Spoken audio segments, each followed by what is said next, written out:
বিদেশের লাল গালিচায় দেশীয় সংস্কৃতিকে তুলে ধরতে সবুজ বেনারসি গাউনে হাজির হন আসনা হাবিব ভাবনা। তবে পোশাকের পাশাপাশি আলোচনায় আসে তার কাকপ্রীতি। মস্কো আন্তর্জাতিক চলচ্চিত্র উৎসবে অংশ নিয়ে অভিনেত্রী জানান, কাকের প্রতি তার ভালোবাসা শৈশব থেকেই, আর এই ভালোবাসাকে তিনি গর্বের সঙ্গেই বিশ্বের সামনে তুলে ধরতে চান। সম্প্রতি মস্কো আন্তর্জাতিক চলচ্চিত্র উৎসবে নিজের অভিনীত সিনেমা পায়েল নিয়ে অংশ নেন এই অভিনেত্রী। উৎসবে তিনি পরেছিলেন সবুজ রঙের দেশীয় বেনারসি, যা বাংলাদেশের পতাকার প্রতীক হিসেবে উপস্থাপন করতে চেয়েছেন বলে জানান ভাবনা। এক সাক্ষাৎকারে তিনি বলেন, বিদেশের মাটিতে গেলে নিজেকে একজন শিল্পী নয়, বরং বাংলাদেশের প্রতিনিধি মনে করেন। তিনি বলেন, আমি চেয়েছি আমাদের বেনারসি শুধু বিয়ের পোশাক যেন হয়ে না থাকে, আন্তর্জাতিক অঙ্গনেও জায়গা করে নেয়।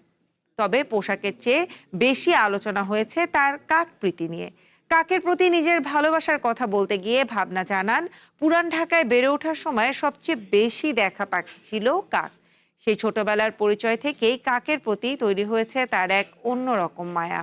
নেটিজেনদের নানা ট্রল প্রসঙ্গেও নিজের অবস্থান জানান। তিনি বলেন, কাক নিয়ে ছবি আঁকেন, ভাবেন এবং বিদেশের মাটিতেও সেই ভালোবাসা অনুভব করেন।